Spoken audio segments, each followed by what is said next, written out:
सानवी रुचित भाग 4। शाम के 5 बजे हैं। रुचि ऑटो से घर के पास उतर गई। रुचि की बाइक घर के पास खड़ी थी।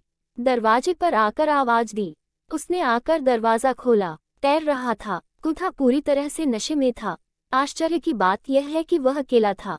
वो कहाँ है? मैंने पूछा कि आपकी होने वाली पत्नी कहाँ है? वो हकला रहा था और दुखी था कि वह वहाँ नहीं थी। उसने मुझे धोखा दिया। वह नशे में होने के कारण बच्चों की तरह रोने की आवाज में समझाने लगा। मुझे उसकी पुरानी बातें याद आ गईं। मैंने फिर पूछा कि उसने आपकी बात क्यों नहीं मानी। उसके और उसके बीच कुछ उथल पुथल है। यानी जब उसे पता चला कि मैं उस दिन यहाँ आया हूँ तो उसने अपने पति को छोड़ दिया। वो कहता है कि उसकी हालत का कारण मैं हूँ।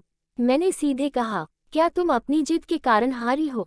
मैं भी हारा हूँ। मुझे भी किसी ने धोखा दिया है। एक लड़की ने तुम्हें हाथ दिया है।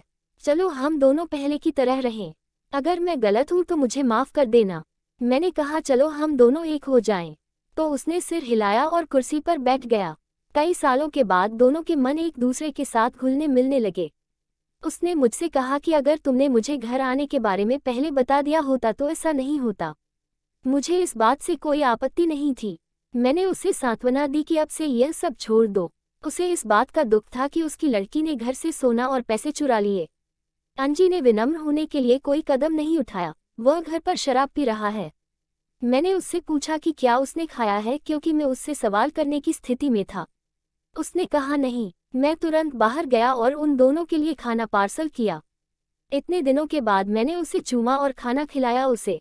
वो रुक नहीं सकता। मैं बैठ नहीं सकता। मैंने थोड़ा खिलाया है। मैंने भी खाया है। मेरी हरकतें देखकर वह अचानक मेरे पास आया और मुझसे उसे माफ करने के लिए कहा।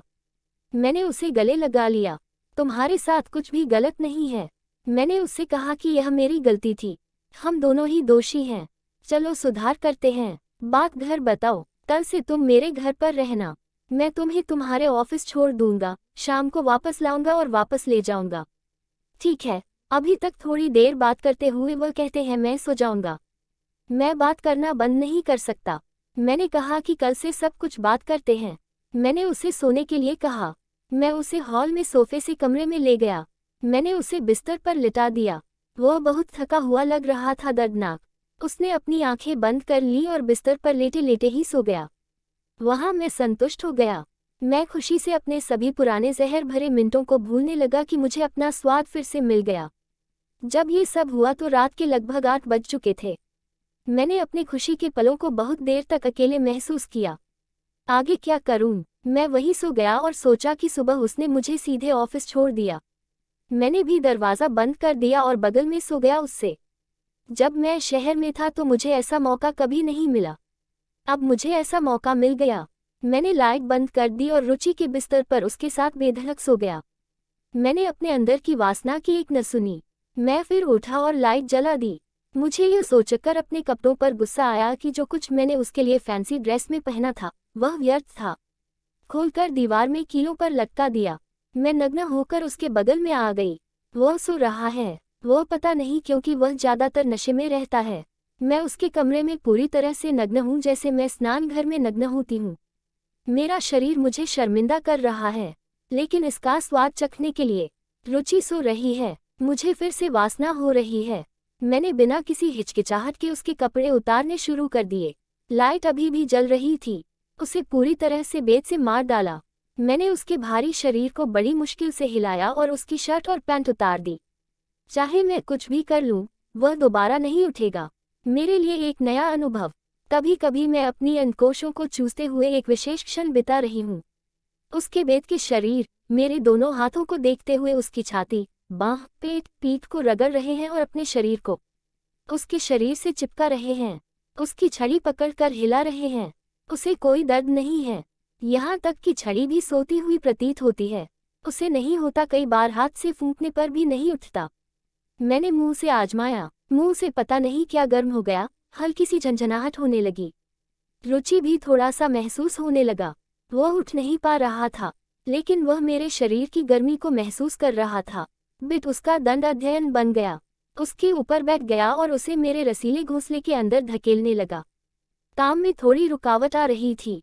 दोनों शरीर जुड़ गए तो स्वर्ग, लेकिन यहाँ मैं अकेले ही कोशिश कर रहा हूँ। मैं शरीर के साथ मन में स्वर्ग देखता था, अब मेरे पास एक बेजान शरीर है। मैं अपने दिल से नाचने लगा। मैं वही कर रहा हूँ जो एक आदमी करता है। मैं जैसा चाहता हूँ वैसा व्यवहार करता हूँ। चुंबन करता हूँ, पकड़ना, सहलाना। मैं रुचि के शरीर को इंच दर इंच चूम रहा था। उसके शरीर के कमर वाले हिस्से में जहाँ अंगता लेटी हुई थी, मेरे और उसके गुप्तांग सीधे एक साथ थे। कई घंटों तक ऐसा करने के बाद, भले ही वह सो रहा था, उसका लन जोर से रुक गया। अगर रुचि जाग रही होती तो वह उन्हें पकड़ लेता और उनके साथ खेलता। लेकिन अब वह नींद में है। उसे जगाने की कोशिश कर रहा हूँ, लेकिन वह नहीं जगा पाता।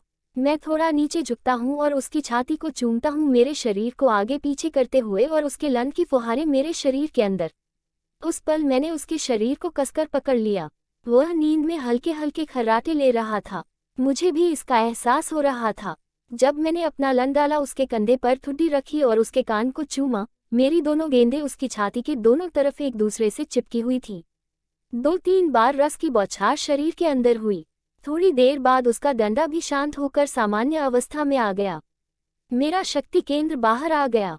मेरे उसके ऊपर लेटे रहने से उसकी रॉड पर भी रस टपक रहा था। उसके शरीर पर सवारी करने से मुझे थोड़ा दर्द हुआ। थककर उसके ऊपर लेट गया और सो गया। जब मैं दोबारा उठा तो रात के करीब 12 बजे बज रहे थे। रुचि मेरे अंदर घुसने की कोशिश कर रही थी। उसके लिए नशे की सारी चीजें खत्म हो चुकी थीं। वह मेरे अंगूरों को चबा रहा था। मैंने ऊपर देखा और पूछा क्यों उसने मुझे नहीं जगाया। उसने मुझसे कहा कि अपनी नींद में खलल मत डालो। मैंने तुरंत अपना मुंह उसके मुंह में डाल दिया और चाटने लगा। रात के 12 बजे दूसरे राउंड का खेल शुरू हुआ। चूंकि वे दोनों कई वर्षों से नहीं मिले थे, यह पूरी रात का खेल था। हम दोनों के चेहरे पर मुस्कान, फिर से साथ होने की खुशी। रुचि मेरी तरफ देख रही है और मुट्ठी बना रही है। मैंने अपने पैर फैलाए और उसे रास्ता दिया। उसने एक जोरदार स्ट्रोक शुरू किया। एक जोरदार झटका मेरे लिए स्वर्गीय खुशी है। 15 मिशा के वार से उसकी छड़ी से फिर से रस निकल पड़ा। उसने अपनी छड़ी बाहर निकालने की कोशिश की। मैंने अपने दोनों पैरों का उपयोग करके उसे कसकर गले लगा लिया उसकी कमर पर। उसने कहा कि अब तुम्हें बच्चा नहीं चाहिए। उसने मुझसे थोड़ी देर और मेरे बच्चे बनकर रहने को कहा। मैंने उसकी बात ठुकरा दी। मैंने जोर देकर कहा कि मैं अब यह चाहती हूँ। उसके कान में फुसफुसाते हुए कहा कि मैं तुम्हारे बच्चे की माँ बनना चाहती हूँ। इसे अनुमति दो और अपने बच्चे को मेरे गर्भ में डाल दो। मैंने कहा मैं करूँगी। जैसे ही उसने जोर लगाया तो अमृत को मेरे पेट के अंदर गर्म छींटे महसूस हुए। अंदर कुछ सैलाब सा महसूस हुआ। उसकी छड़ी मेरे अंदर उछल रही थी। वह और मैं दोनों एक दूसरे से बुरी तरह चिपक गए थे। उसने फिर से मेरे होठों को चूमना शुरू कर दिया। रस मेरे पेट के अंदर गिरा दिया और बदले में उसने मेरे मुंह में अमृत चूसना शुरू कर दिया। लगभग 1 मिनट तक कुछ घंटे हमारी वासना की रात बीती। विभा हम अलग अलग पोजीशन में खेले। थोड़ी देर खड़े होकर खेले, थोड़ी देर झुककर खेले, बैठे और तरह तरह से चूमते रहे और हम दोनों थक गए। कई दिनों के बाद जब हमने खेलना खत्म किया तब तक रात के 3 बज चुके थे। हम दोनों ने यह बात अपने दोनों परिवारों को बताई। परिवार ने भी शादी का जश्न बहुत धूमधाम से मनाया। हम दोनों के 2 छोटे बच्चे हैं। परिवार हमेशा खुशहाल है। यह मेरी पापी अंत की कहानी है। दोस्तों, इस स्वादिष्ट कहानी पर अपने विचार कमेंट करने से न चूकें और हमारे के क्रिएटर यूट्यूब चैनल को सब्सक्राइब करें, लाइक करें, अपने दोस्तों के साथ शेयर करें। धन्यवाद।